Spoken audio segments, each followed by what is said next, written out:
In this video, I'm going to show you how to block pop-up websites on Google Chrome in just a few simple steps. If you're tired of random windows, annoying ads, and websites opening extra tabs or redirects without your permission, this quick Chrome setting can make browsing much cleaner and safer. And if you find this tutorial helpful, make sure to hit the like button and subscribe for more easy tech guides. Alright, let's jump right in. First, open Google Chrome on your computer.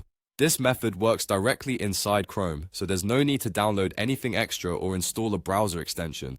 Once Chrome is open, look to the top right corner of the window and click the three-dot menu. This is where you'll find most of Chrome's main settings and tools. From the menu that appears, click Settings. Now that Chrome Settings is open, look at the left-hand menu and click Privacy and Security. This section controls a lot of the browser permissions that affect your browsing experience, including cookies, security options, and site permissions. After that, click Site Settings. This is the part of Chrome where you control what websites are allowed to do, including things like notifications, camera access, location access, and of course pop-ups. Next, scroll down until you find pop-ups and redirects and click on it.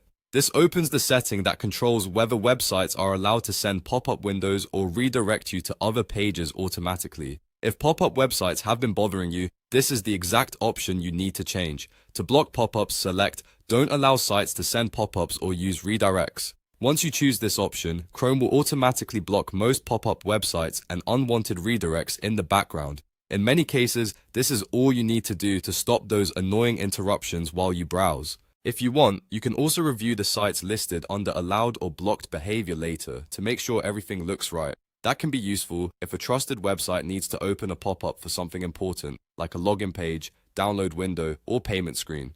But for general use, keeping pop-ups blocked is the safest and cleanest option for most people. And that's it. You've now blocked pop-up websites on Google Chrome. This is a quick setting, but it can make a big difference in your browsing experience by reducing distractions and helping protect you from sketchy redirects. If this video helped you out, please give it a like, subscribe for more Chrome tips and computer tutorials, and I'll see you in the next one.